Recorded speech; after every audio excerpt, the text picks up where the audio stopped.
कभी न कभी वक्त आएगा ऐसा कभी ना कभी, सिद्धि पाएंगे हम भी कभी न कभी, सिद्धि पाएंगे हम भी कभी ना कभी, संयम पाएंगे हम भी कभी न कभी, संयम पाएंगे हम भी कभी ना कभी। जिन्होंने अपने प्रबल पुरुषार्थ के माध्यम से मोक्ष पद को प्राप्त कर लिया, उन सभी सिद्धात्माओं के पावन से चरणों में हमारी भाव भरी वंदना। परम उपकारी लाखों आत्माओं को परमात्मा के धर्म से जोड़ने वाले पूज्य चारों दादा गुरुदेव श्री के पावन से चरणों में हमारी भाव भरी वंदना। परम पूज्य गणनायक श्री सुख सागर जी महाराज साहिब के पावन से चरणों में हमारी भाव भरी वंदना। परम पूज्य आचार्य सम्राट श्रीमद जिन कांति सागर श्री जी महाराज साहिब के पावन से चरणों में हमारी भाव भरी वंदना। बहुसागर से डूबती नैया को सहारा देने वाले मेरी श्रद्धा के केंद्र परम पूज्य गुरुदेव गच्छाधिपति आचार्य भगवान श्रीमद जिन मणिप्रभ श्री जी महाराज साहिब के पावन सी चरणों में हमारी भाव भरी वंदना। अत विराजिष्ट मुनिराज के चरणों में होली जी महापर्व का आज छठा दिन। 2 दिन हमने देव पद की आराधना की, 3 दिन हमने गुरु पद की आराधना की और आज है दर्शन पद की आराधना। दर्शन यानी श्रद्धा, दर्शन यानी सम्यक, श्रद्धा है तो सम्यक, सम्यक दर्शन। सम्यक दर्शन आत्मा का बोध देता है, आत्मा के उत्थान करने के भाव जगाता है, आत्मा के प्रति तत्वता पैदा करता है, आत्मा को उत्थान के तालावेली करता है। इस सम्यक दर्शन सबसे बड़ा महत्व का पद है, क्योंकि सम्यक प्राप्त किए बिना तीर्थंकर भी गोत्र का उपार्जन नहीं कर सकते। जब तक सम्यक नहीं होता तब तक आत्मा मिथ्यात्व में भटकती है। जब तक सम्यक नहीं होता तब तक व्यक्ति को आत्मा का बोध नहीं हो सकता, आत्मा के प्रति लगाव श्रद्धा नहीं हो सकती। इसलिए सबसे बड़ा पद है सम्यक दर्शन। सम्यक दर्शन होगा तो ही वैराग्य आएगा, तो ही साधु बनेगा, तो ही उपाध्याय आचार्य अरिहंत बनेगा। और सम्यक के बिना कुछ भी हासिल नहीं कर सकते।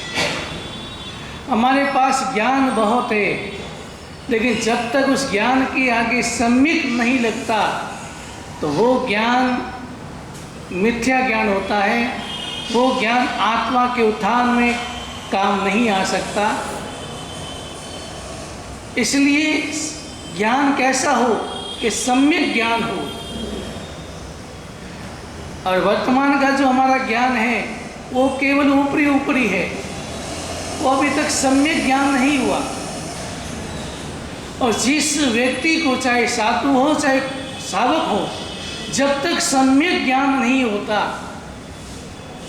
तब तक वो व्यक्ति उत्कृष्ट आराधना नहीं कर सकता, उसके मन में उत्कृष्ट वैराग्य नहीं आ सकता, आत्मा के उत्थान के भाव नहीं आ सकता कि मुझे आत्मा का उत्थान करना है। शरीर और आत्मा का भेद समझ नहीं आ सकता जब तक सम्यक ज्ञान नहीं हो। और अभी हम अपने आप से प्रश्न करें, क्या मेरे भीतर में आत्मा के प्रति श्रद्धा भाव है? क्या आत्मा के प्रति मेरा लगाव है? मैंने जड़ और चेतन का भेद समझा है? स्व और पर का भेद समझा क्या? जब सम्यक दर्शन होता है तो स्व और पर का भेद समझ में आ जाता है कि स्व क्या है और पर क्या है। और जब तक सम्यक नहीं होता, सम्यक ज्ञान नहीं होता, तब तक हमें भेद समझ में नहीं आता और हम उसी मिथ्यात्व में उलझे रहते हैं और शरीर को ही सबको संभाल लेते हैं, शरीर को ही अपना मानते हैं, शरीर के पीछे ही पागल बनते हैं, उसका ही पोषण करते हैं। आत्मा का कभी पोषण के भाव भीतर में नहीं आ सकता जब तक सम्यक दर्शन नहीं हो। तो सम्यक दर्शन का बड़ा महत्व है और उसको प्राप्त करने के लिए भाव चाहिए, उसको प्राप्त करने के लिए भाव चाहिए, भावधारा चाहिए।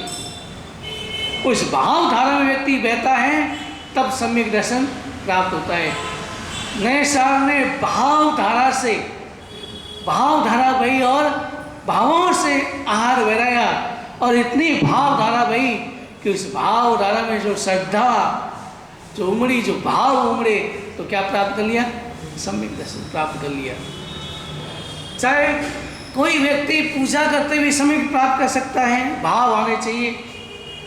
कोई प्रवचन सुनते सुनते सम्यक प्राप्त कर सकता है, भावधारा होनी चाहिए। कुछ भी क्रिया करते करते भाव आना चाहिए और अगर भावधारा जुड़ गई, भावधारा भीतर में बह गई तो सम्यक दर्शन, और सम्यक दर्शन होते हैं और उत्कृष्ट भावधारा में बह गई, उस भाव में वो आगे बढ़ गए, आगे बढ़ते गए और गुणस्थान क्षणिक चढ़ते गए उसी भावधारा में। अगर वही भावधारा 48 मिनट तक टिकी रहे तो क्या प्राप्त हो जाएगा? केवल ज्ञान प्राप्त हो जाएगा। तो भावधारा चाहिए, भावों का शुद्धता चाहिए, भावों में शुद्धता। अगर भाव में शुद्धता होगी तो क्रिया में शुद्धता होगी और क्रिया में शुद्धता होगी तो वो क्रिया कर्म क्षय करने में निमित्त बनेगी, सक्षम बनेगी।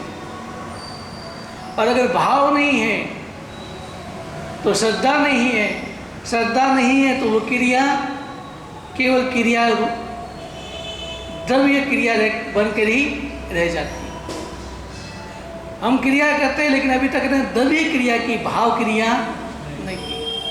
और भाव क्रिया किए बिना व्यक्ति आगे बढ़ ही नहीं सकता। भाव क्रिया के बिना उसे सम्यक तो हो ही नहीं सकता और सम्यक के बिना मुक्ति हो नहीं सकती। तो इसलिए आज सम्यक्त पद की हम आराधना कर रहे हैं। अरे यही हमारा लक्ष्य है। मैं इतनी 84 लाख योनियों में भटकता हुआ आया हूँ, अनादिकाल से जन्म मरण करता आया हूँ, लेकिन अभी तक मुझे आत्मा का बोध नहीं हुआ, मुझे अभी तक जड़ और चेतन का बोध नहीं हुआ, शरीर और आत्मा का भेद समझ में नहीं आया, स्व और पर का भेद समझ में नहीं आया और इसी कारण मैं भटक रहा हूँ। भटकाव का मुख्य कारण यही है कि व्यक्ति स्व और पर का भेद समझ नहीं पा रहा है। स्व को महत्व दे और पर को पर का महत्व दे। स्व मेरी चेतना है, पर यानी सभी द्रव्य ये सब पर है। ये सारा शरीर, संसार, द्रव्य, उद्गल ये सब क्या है? पर है। लेकिन हमने किसको महत्व दिया? हमने पर को ही महत्व दिया और पर के पीछे ही भागते हैं, उसके पीछे ही सब कुछ जीवन बर्बाद करते हैं। अपना अमूल्य समय भी पर के लिए हम खर्च करते हैं, स्व के लिए नहीं। और जब तक स्व के लिए नहीं भाव आएंगे तब तक हमारी आत्मा की प्रगति हो नहीं सकती, हमारी आत्मा आगे बढ़ ही नहीं सकती, हमारी आत्मा उद्गामी बन नहीं सकती, हमारी आत्मा मोक्ष तक पहुंच नहीं सकती। तो इसीलिए मुख्य क्या भाव, कौन सा पद है? सम्यक दर्शन। ज्ञान तो बहुत प्राप्त कर लेते हैं, पंडित तो बहुत बन जाते हैं और उपदेश बहुत देते हैं, ज्ञान बहुत देते हैं, लेकिन वो ज्ञान सम्यक हुआ या नहीं। जैसे पंडित को उपमा दी अभी वर्तमान के पंडित को कि चील आकाश में उड़ती है, ऊंचाइयों को प्राप्त कर लेती है, लेकिन नजर कहाँ रहती है? जमीन पर रहती है। कोई जीव है कोई चूहा है, कोई जो भी है, मछली हो चाहे कोई हो, कोई जीव, उनका भोजन जो ही दिखता है वो तुरंत नीचे आके पकड़े। नजर कहाँ रहती है? नीचे की ओर। जब तक सम्यक ज्ञान नहीं होता व्यक्ति को, तब तक वो कितना ही ज्ञान प्राप्त कर ले, कितना ही ज्ञान प्राप्त कर ले, कितना ही आगम पढ़ ले, लेकिन जब तक सम्यक नहीं ज्ञान नहीं बनता, ज्ञान के आगे सम्यक नहीं लगता, तब तो वो ज्ञान आत्मा को उत्थान में सक्षम नहीं बन सकता। इसलिए वर्तमान में ज्ञान तो बड़ा है, कहीं रुचि जगी है, कोई तत्व ज्ञान बहुत बड़ा है, आजकल तत्व ज्ञान की रुचि जगी है, परीक्षा भी होती है, लेकिन जब तक सम्यक नहीं हो, आगे सम्यक नहीं लगे, आत्मा का बोध नहीं हुए, आत्मा की रुचि प्रकट नहीं हो, पाप और पुण्य का भेद समझ में नहीं आए, तब तक वो ज्ञान नहीं हो सकता। वो ज्ञान आत्मा के उत्थान में सक्षम नहीं बन सकता, निमित्त नहीं बनता। ज्ञान तो हमने अनादिकाल से प्राप्त किया, बहुत हर जन्म में ज्ञान तो हमने हर जन्म में सीखा है, ज्ञान तो हमने हर जन्म में प्राप्त किया है, लेकिन ज्ञान सम्यक ज्ञान नहीं। उदाहरण आता नहीं, वो एक दो भाई दीक्षा ली, एक भाई ने ज्ञान बहुत प्राप्त कर लिया, तो ज्ञान प्राप्त किया है तो लोग साधु लोग पढ़ने के लिए आते थे, हर समय उनको पढ़ाने के लिए, और वो छोटा दूसरा भाई ज्ञानी नहीं था, दो चिल्लाता खाता पीता और सो जाता, लेकिन उसके मन में ज्ञान देते पढ़ाते, लेकिन एक दिन ऐसे भाव आ गए, क्योंकि ज्ञान सम्यक नहीं था, भाव आ गए कि मेरा भाई कितना सुखी, ज्ञान नहीं है तो आराम से सोता है, और मेरा सिर दर्द हो, कुछ भी हो, बुखार हो, तो भी ये लोग मुझे परेशान करते हैं। इसका मतलब ऐसे भाव आए तो क्या बनना पड़ा उनको? क्या बनना पड़ा? गूंगा बनना पड़ा, वाणी नहीं मिलती।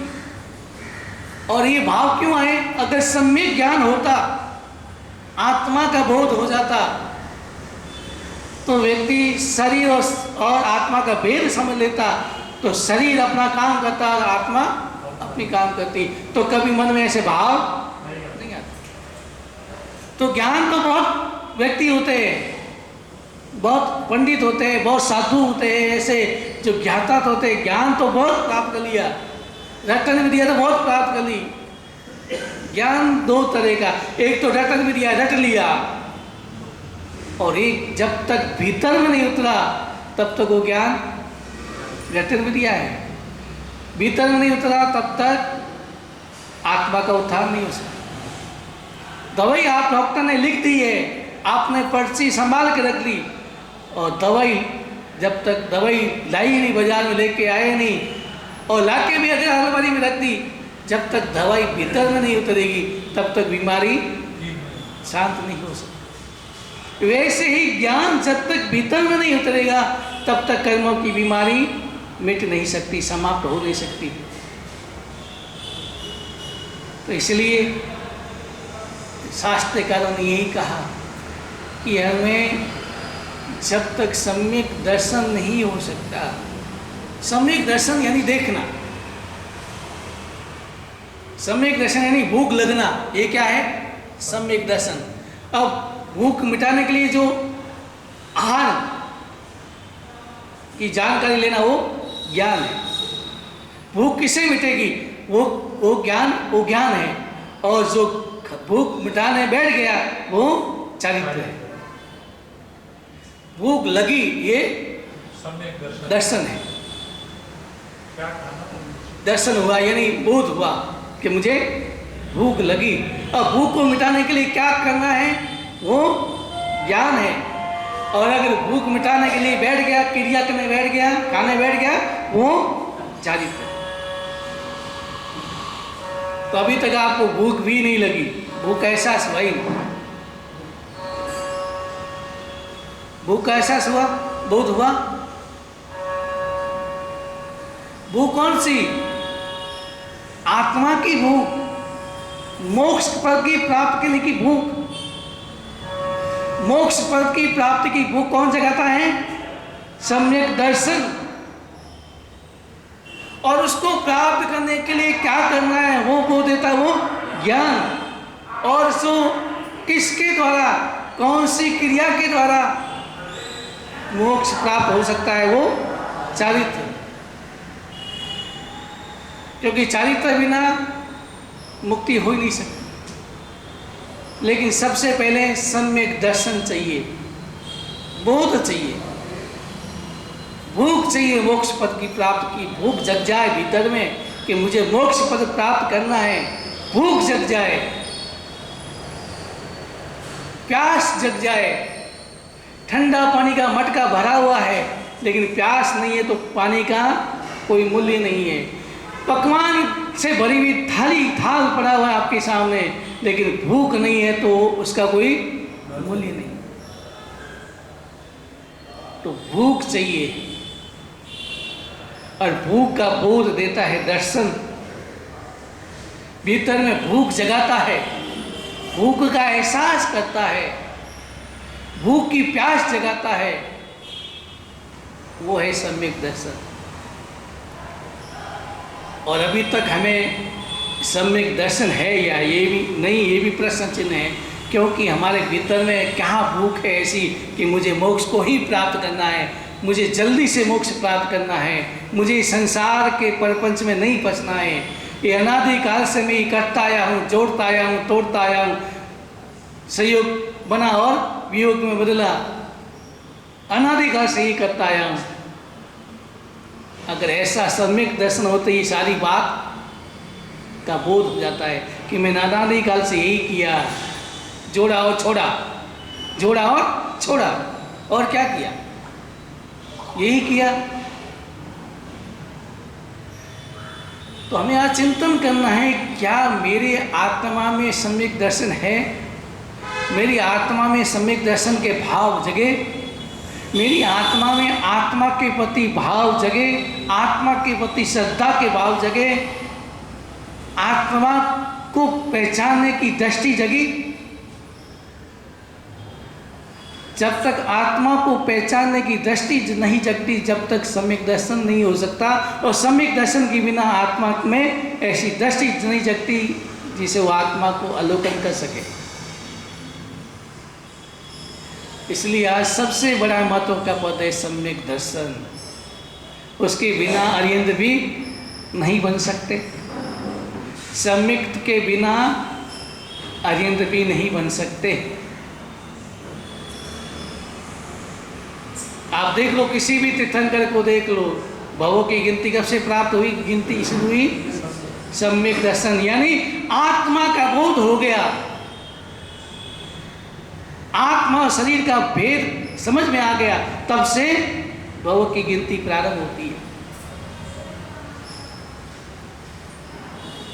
तो हमें आज बड़ा गहराई से चिंतन करना है कि मैंने मनुष्य जन्म तो प्राप्त कर लिया, मैंने परमात्मा का शासन भी प्राप्त कर लिया, मैंने सारी अनुकूलताएं प्राप्त कर ली, संसार सागर को पार करने के लिए 2 नाव भी मुझे प्राप्त हो गई। 2 नाव कौन सी? जिन प्रतिमा और जिन वाणी, ये 2 क्या है? नाव है। 2 ही आत्मा को मोक्ष तक पहुंचाने में दोनों ही सक्षम हैं। जिन प्रतिमा परमात्मा की भक्ति भावों से भक्ति करते करते भी रावण ने भक्ति करते करते क्या प्राप्त कर लिया? तीर्थंकर गोत्र का उपार्जन कर लिया।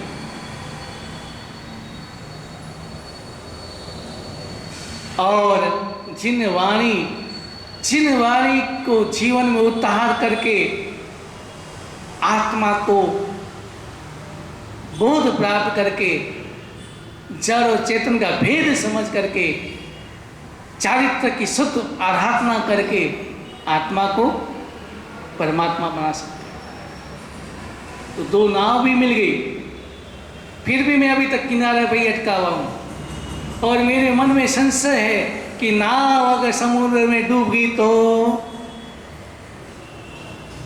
हमारे मन में संशय है कि परमात्मा भक्ति कर रहा हूँ, परमात्मा भक्ति में क्या है, ये तो परमात्मा तो पाषाण की मूर्ति है, ये कैसे मोक्ष पहुँचाएगी। अगर ऐसे संशय आ गया तो परमात्मा भक्ति करता हूँ, कितने लोग भक्ति करते हैं, वही को वहीं उनका जीवन बदला नहीं। अगर ऐसे भी भाव आ गए तो क्या हुआ, श्रद्धा जगेगी। परमात्मा की भक्ति भावों से कर पाएंगे। तो अभी तक हम किनारे अटके हुए हैं और मन में संशय, श्रद्धा नहीं जगी। जिन प्रतिमा पर और जिन वाणी पर श्रद्धा के भाव नहीं जगे, और जब तक श्रद्धा के भाव नहीं जगेंगे तब तक सम्यक दर्शन नहीं हो सकता। सम्यक दर्शन के लिए पहले भाव तो आए। नए साल के मन में गुरु मुनिराज को या संतों को, महात्माओं को बैठाने के भाव आए, तब कहीं जाके श्रद्धा जगी, और श्रद्धा जगी तो सम्यक प्राप्त होगा। और भीतर में भाव ही नहीं आएंगे तब सम्यक दर्शन कैसे होगा। ज्ञान प्राप्त करना पहली सीढ़ी है, ज्ञान प्राप्त करना पहली सीढ़ी है, लेकिन इस ज्ञान के बारे में चिंतन करना, श्रद्धा जगाना, भाव जगाना, उस आधार पर भाव जगेंगे तो ज्ञान सम्यक ज्ञान बन जाएगा। और जब तक भाव नहीं है, मैंने कर्म ग्रंथ तो बहुत पढ़ लिया कि 3-4 बार पढ़ लिया, लेकिन जब तक कर्मों पर श्रद्धा नहीं जगेगी और उस श्रद्धा के जगने के बाद उस कर्म बंधन से बचने का पुरुषार्थ नहीं करूंगा, आचार नहीं बदलेगा, व्यवहार नहीं बदलेगा, क्रिया नहीं बदलेगी, कर्म बंधन के बचने का कोई उपाय के भाव नहीं आएंगे, तो कर्म ग्रंथ पढ़ने से क्या उस सम्यक ज्ञान होगा। और सम्यक ज्ञान होते ही कर्म बात पर श्रद्धा जग जाएगी। जैसे मलय सुंदरी के मन में कर्म बात पर श्रद्धा, तो श्रद्धा चाहिए। तो आज हम सम्यक दर्शन के बारे में चिंतन करना है। और ये नौकार मंत्र में 9 पद आ गए, इसमें 68 अक्षर होते हैं, 68 देवियां उसमें विराजमान होती है। एक एक मंत्र पर हर देवी 68 देवियां विराजमान रहती है। ये मंत्र कोई दूसरा मंत्र अगर करते ना जाप तो उसको साधना पड़ता है। यानी कोई कहते 12,500 जाप करो तब सदेगा लगातार, कोई कहे 25,000 का साधन करो तब सदेगा। लेकिन नौकार मंत्र तो सिद्ध मंत्र है, अपने आप से पहले ही सिद्ध है। बाकी मंत्र को सिद्ध करने के लिए जाप करना पड़ता है, तपस्या करनी पड़ती है। मतलब 25,000 1,00,000 जाप करो तब मंत्र सिद्ध होता है। लेकिन नौकार मंत्र ऐसा है कि अपने आप पहले से ही सिद्ध है। तो ऐसे अगर नौकार मंत्र के प्रति भी हमारे भाव जग जाए, भाव धारा में बह जाए, नौकार मंत्र के भावों में बह जाए, तो भी सम्यक्त्व प्राप्त हो सकता है। ऐसे नौकार मंत्र हमें मिला है, लेकिन हम उसका श्रद्धा से अभी तक श्रद्धा नहीं जगी, और श्रद्धा से हम उनका जाप नहीं करते। और श्रद्धा के बिना मुक्ति हो ही नहीं सकती। तो मलय सुंदरी के मन में जो कर्मवाद पर श्रद्धा थी, अड़िग श्रद्धा थी, एकदम अड़िग, मेरु पर्वत की तरह अड़िग, कैसी भी परिस्थिति आए वो झुकेगी नहीं। जरा भी 1% भी कर्मवाद के विपरीत कोई भाव नहीं है, ऐसी श्रद्धा। तो हमारी श्रद्धा कहाँ है? हम तो गंगा के गंगादास और जमुना के जमुनादास बन जाते।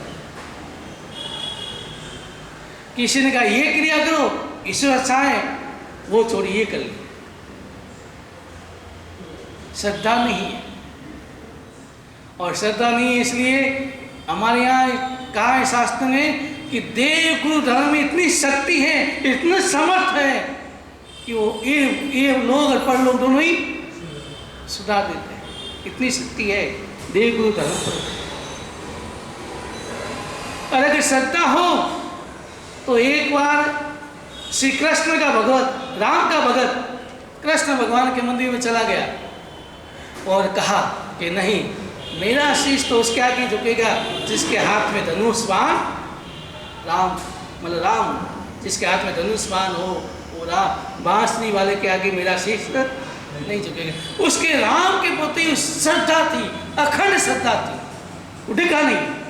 और ऐसा कहते हैं कि चमत्कार हुआ, मूर्ति के हाथ में धनुष बाण आ गया, ऐसी श्रद्धा। और हमारे मन में श्रद्धा कहाँ है? कोई थोड़ी सी परेशानी आई, किसी ने कहा वहाँ जाओ आपकी परेशानी दूर करेंगे, हम तुरंत उनके आगे जाके माथा टेक देते हैं। लेकिन मैंने ऐसे भी सावक देखे, आंखों से देखे, कि जो कहते थे मेरा शीश देव गुरु धर्म के अलावा कहीं झुकेगा नहीं। और ऐसे होते भी थे, कहीं नहीं जाते थे, कितनी भी परेशानी जीवन में आ जाती, लेकिन देव गुरु धर्म के अलावा कहीं भी माथा नहीं टेकते थे। वो सच्चे सावक। और इसलिए सावक की परिभाषा मैंने बताई थी, सा यानी श्रद्धा, देव गुरु धर्म के प्रति श्रद्धा, व यानी विवेक, हर क्रिया में विवेक, क यानी सा व विवेक, और क यानी क्रिया, सम्यक क्रिया। जो सम्यक क्रिया करता है वो सावक। तुम अभी तक अपने आप से प्रश्न करें, क्या मैं वास्तव में सावक हूं? क्या मेरे मन में, क्या रोम रोम में देव गुरु धर्म के प्रति श्रद्धा के भाव है? केवल सावक लगाने से सावक नहीं बनते। सावक वो होता है जो एकदम मन वचन काया से केवल देव गुरु धर्म को ही मानता है, वो सावक। और मलय सुन जी का आप जीवन सुन चुके हैं, बहुत बार सुना होगा, लेकिन देखें उनकी अखंड श्रद्धा, कर्मवाद पर अखंड श्रद्धा, रोम रोम में कर्मवाद बसा हुआ। और इस कारण से कोड़ी का हाथ पकड़ लिया, जरा भी मन में दुख खेद नहीं हुआ। और मुनिराज के पास में गई तो यही बोला कि मुनिराज मुझे कोड़ी मिला, वो मेरे पूर्वों के कर्मों के आधार पर, पुरुषार्थ के आधार पर मिल गया, लेकिन मुझे इसका दुख नहीं है। मुझे दुख है तो इस बात का कि मेरे कारण जैन धर्म की निंदा होती है, निंदा करते लोग, वो मुझे सहन नहीं होता। इसलिए गुरु भगवान ऐसा उपाय बताए कि जैन धर्म की निंदा नहीं हो, जैन धर्म की प्रशंसा हो, जैन धर्म की अनुमोदना हो, जैन धर्म की जय जयकार। तब मुनि भगवंत ने उसका उत्कृष्ट भविष्य देखा। तब आप देखना, उम्र राणा को देख के मुनिराज ने क्या कहा था कि ये उत्तम पुरुष कौन है? क्या बोला? ये उत्तम पुरुष, ये सद्गुणों से सुभित ये पुरुष कौन है? शरीर से तो क्या था, लेकिन आत्मा से उत्तम थे, विचार उत्तम थे। और गुरु भगवान ने 9 पद की आराधना बताई। 9 पद की आराधना की, पक्षाल से परमात्मा की, पक्षाल से के पानी से कोढ़ रोग दूर हो गया, और परमात्मा की भक्ति में तल्लीन थे। ऐसा नहीं कोढ़ रोग दूर हो गया, भक्ति छोड़ दो, नहीं। कई व्यक्ति ऐसे होते हैं, जब तक काम होता है कि मेरा ये काम, ये भैरूजी, ये मेरे पटवाती, ये वो, मेरा ये काम हो जाए, मैं ऐसा करूँगा, और काम होने के बाद भैरूजी को भूल जाता। ऐसा नहीं, उनके रोम रोम में 9 पद बस गए थे, रोम रोम में नौकार मंत्र बस चुका था, हर अणु में, रोम रोम में नौकार बस था, 9 पद का वास हो गया था। उन्होंने हृदय कमल में 9 पद की स्थापना कर ली। और एक बार मंदिर से बाहर आए, माँ को देखा, माँ के चरणों में झुके, और माँ को सारा वार्तालाप किया। मैं वहाँ गई थी, कुसुमी गई थी, ऐसा हुआ। और मुनिराज ने बताया, ज्ञानी भगवान थे, उन्होंने बताया, और मैं यहाँ पहुँच गई। मिल गए माँ और बेटे और पुत्र बधू तीनों अपने छावनी में गए। दूसरे दिन तो मंदिर जा रहे थे, मंदिर में परमात्मा की भक्ति कर रहे थे, और उतना रूप सुंदरी भी अलग अलग मंदिर दर्शन करते करते वहाँ भी पहुँची।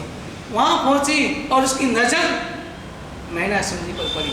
और मैना सुंदरी के पास में एक युवक सुंदर युवक को राजकुमार को देखा और मन में संशय पैदा हुआ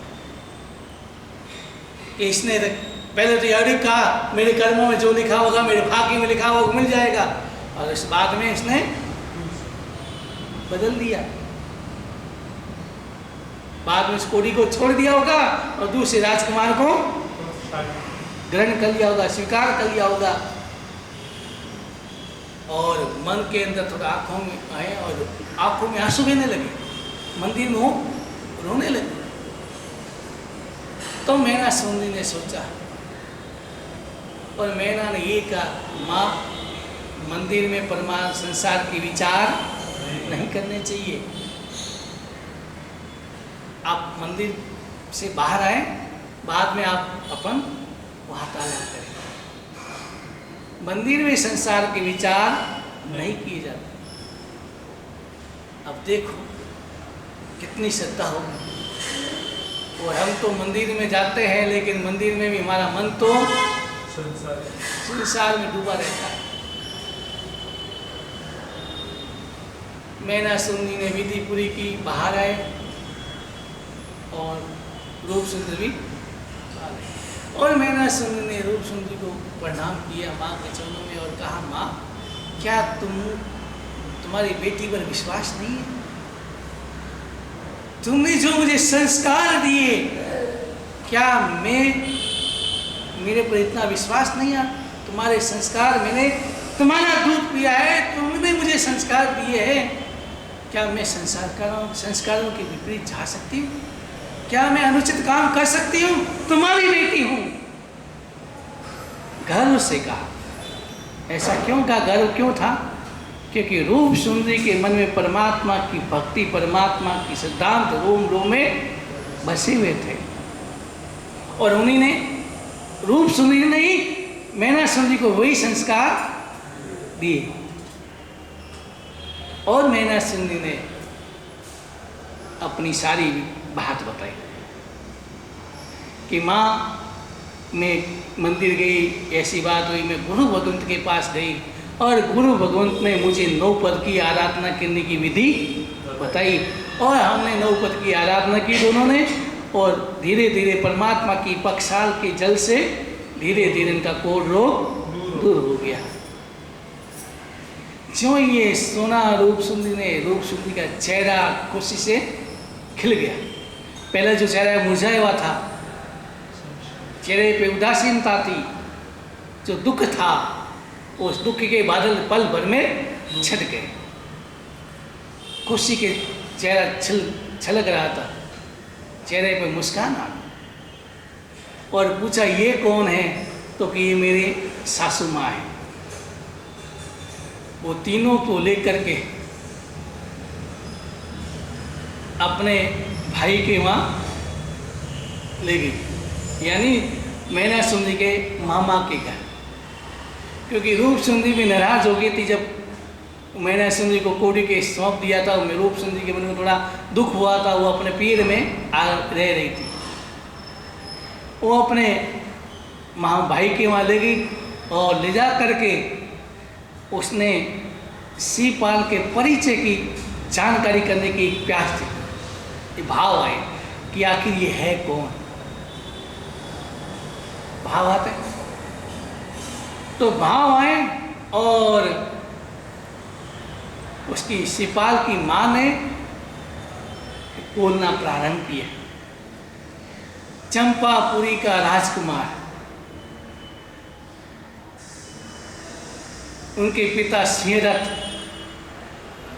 लेकिन बाली अवस्था में ही ये उसकी पित्त छाया उठ गई थी।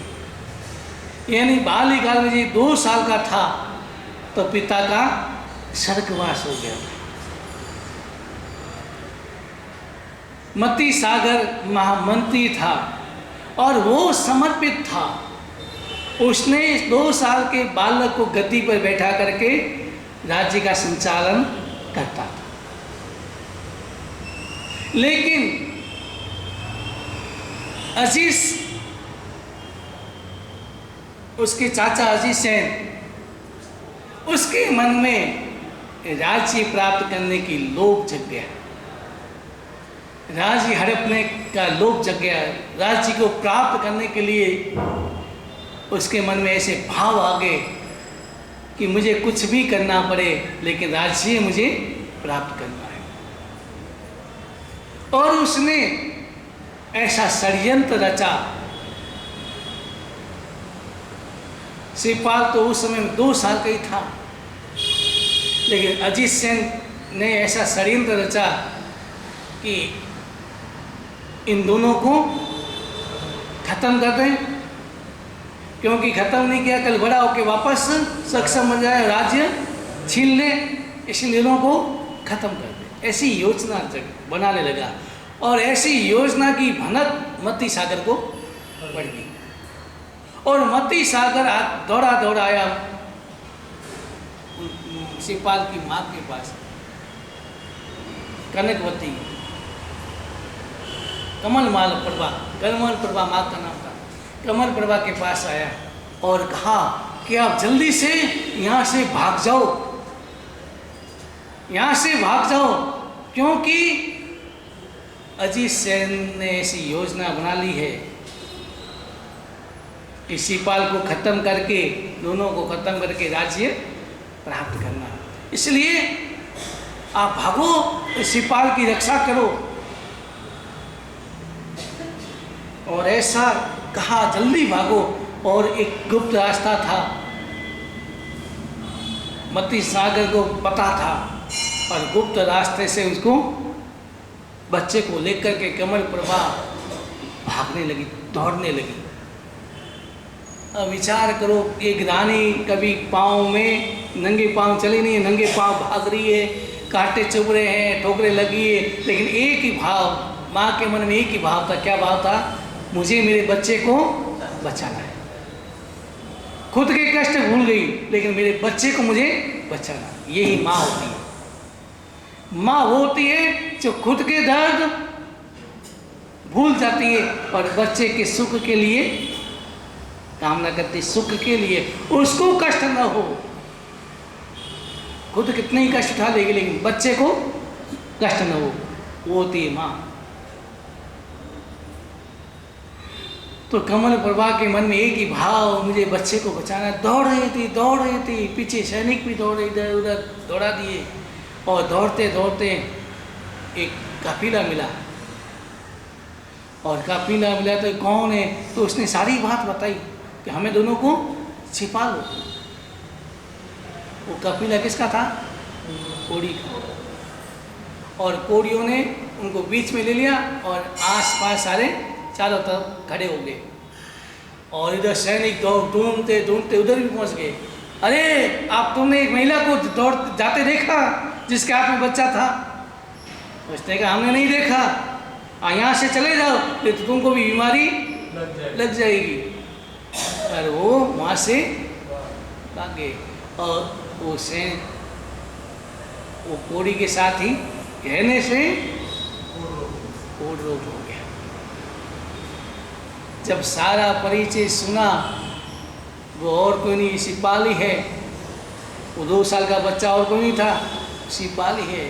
जो ही रूप सुंदरी ने परिचय सुना तो मन में आया कि बहुत अच्छा, इसको जो भी वर मिला वो क्षत्रिय पुरुष मिला है, राजकुमार है। मन में आनंद प्रसन्नता जगी कि देखो कर्मों की लीला ऐसी है। पुण्य का उदय होता है तो कैसा भी आप लड़का ढूंढ लो, गरीब लड़का भी होगा, अगर पुण्य का उदय तो वो तो अमीर बन सकता है। और अगर आपने अमीर ढूंढा लेकिन पाप का उदय हो तो गरीब बन सकता है। इसलिए शॉर्ट में यही कहा शास्त्रकारों ने कि बेटी बाप कर्मी नहीं, आप कर्मी ही होती है। आप कर्मी होती है, अपने कर्म में उसके आधार पर ही सुख और दुख का अनुभव करती है, और वो सुख दुख मिलता है। तो कनक प्रभा और रहने के लिए महल दे दिया उसको। अब शिवपाल, मैनासुनी, कनकवती, कमल प्रभा आराम से रहती है, परमात्मा की भक्ति करती है। दिन बीत रहते हैं और एक बार प्रजापाल यूं घोड़े पे बैठ के कहीं जा रहे थे, हवाखोरी कर रहे थे, कुछ भी कर रहे थे और अचानक नजर पड़ी सिपाल और मैना सिंह पर। जो ही मैना सिंह के पास में जो दूर से युवक को देखा और मन में आया कि यूं तो बड़ी बड़ी बातें करी थी, मेरे कर्म में जो लिखा होगा, और आज मेरे कुल को कलंकित कर दिया। उसको छोड़ के दूर से को वर्ण लिया, मेरे कुल को कलंकित किया। क्रोध आया और क्रोध में नंगी तलवार लेकर ऊपर चढ़ने लगा और मैना सिंह जी को पता चल गया और जो ही राजा आए तुरंत दोनों ही उनके चरणों में गिर गए। अब कितना भी आदमी को गुस्से में हो, लेकिन अगर दूसरा व्यक्ति अगर उसके चरणों में गिर जाए तो गुस्सा थोड़ा शांत हो जाता है। थोड़ा गुस्सा शांत हुआ और मैंने सुनने का पिताश्री, आप जो सोच रहे हैं ऐसा नहीं है। आपके मन में जो संशय है वो संशय उचित नहीं है, सही नहीं है। और सारी बात मैना सुनी ने बताई और सारी बात सुनी, तब राजा के मन में उस समय में जैन धर्म पर श्रद्धा के भाव जगे कि वास्तव में जैन धर्म, और जो ही श्रद्धा जगी और प्रजापाल मैना सुनी से क्षमा याचना करने लगे कि अरे मैंने क्रोध में तुझे घोड़ी को सौंप दिया, मुझे क्षमा कर। उनके मैना सुनी के चरणों में झुकने लगे और मैंने सुनी कि पिताश्री आप ये क्या कर रहे हैं? आप मेरे पिता है और मेरे चरणों में, मैं आपके चरणों में झुकती हूँ। आपने क्षमा याचना मांगी, क्षमा, आंखों में आंसू गए कि मैंने ये गलत किया था, गुस्से में गलत निर्णय लिया था, लेकिन वास्तव में भाग्य ही काम आता है। मैं कुछ करने वाला ये बोध हुआ कि मैं करने वाला व्यक्ति कुछ भी नहीं कर सकता। व्यक्ति किसी को सुखी दुखी बना ही नहीं सकता। सुख भी कर्मों के आधार पर, दुख भी कर्मों के आधार पर। ये बोध हुआ, प्रजापाल को बोध हुआ कि वास्तव में व्यक्ति कुछ भी नहीं कर सकता है, मैं कुछ भी करने वाला नहीं हूँ। हर व्यक्ति अपने कर्मों के आधार पर सुख दुख का अनुभव करता है, सुख दुख प्राप्त करता है, आनंद का अनुभव हुआ। और प्रजापाल ने दूसरे दिन पूरा नगर सजाया, पूरा नगर सजा करके हाथी के होते हुए बैठा करके मैना सुंदरी और उम्मा राणा, अभी शिपाल के तो उम्मा राणा को, शिपाल को, दोनों को बैठा करके नगर प्रवेश कराया। नगर प्रवेश कराया और वहाँ उसको रहने के लिए महल दे दिया और आराम से दिन बीत रहे थे। और वो सुबह सुबह हमेशा शिपाल घोड़े पे बैठ के हवाखोरी करने जाते थे। और एक दिन हवाखोरी करने गए और किसी ने, एक दूसरे व्यक्ति ने पूछा कि अरे भाई ये कौन है, ये सुंदर एक राजकुमार कौन है? अरे क्या तू नहीं जानता? अरे हमारे राजा के जवाई राज है। जो ये शब्द कानों में पड़े, शिपाल के मन में थोड़ा दुख हुआ, मन बेचैन हो गया, क्योंकि वो जानता था कि जो अपने गुणों से पहचान बनाता है वो उत्तम पुरुष होता है। जो अपने पिता के नाम से प्रसिद्धि प्राप्त करता है वो मध्यम पुरुष होता है, और जो अपने मामा के नाम से पहचाना जाता है वो अधम पुरुष होता है, और जो अपने ससुराल के नाम से पहचाना जाता है वो अधम से अधम पुरुष होता है। जो अपने गुणों से पहचाना जाए वो क्या होता है? उत्तम पुरुष। अब आप अपने आप से प्रश्न करें कि मेरी नंबर किस में लगता है? मेरा नंबर किस में लगता है? क्या मैं अपने गुणों से पहचाना जाता हूँ, या मैं अपने पिता के कारण पहचाना जाता हूँ, या मामा के कारण पहचाना जाता हूँ, या ससुराल के नाम से पहचाना जाता हूँ? और कई व्यक्ति अपने अगर पैसे वाला ससुराल हो ना, तो व्यक्ति परिचय देता है मैं उसका जवाई हूँ, अरे भाई उसका बड़ी बात क्या है, तो उसको तो अद्धम पुरुष कहा है, अद्धम से अद्धम पुरुष कहा है, जो ससुराल के नाम से पहचाना जाता है वो अद्धम से अद्धम पुरुष होता है। या तो अपने गुणों से पहचान बनाओ और या फिर पिता के नाम से भी चले, वो मध्यम पुरुष है। और श्रेष्ठ तो वही होता है जो अपने गुणों से पहचान बनाता है, अपनी पहचान खुद बनाता है।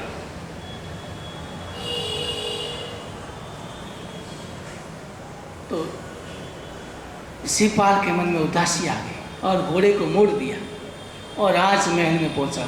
महल में पहुंचा, चेहरा उदास देखा। माँ ने पूछा क्या हुआ, चेहरा उदास क्यों है, किसी ने तेरा अपमान किया, क्या हुआ?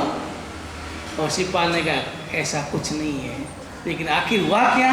अब सिपाल बताता है और बाद में क्या होता है आगे वो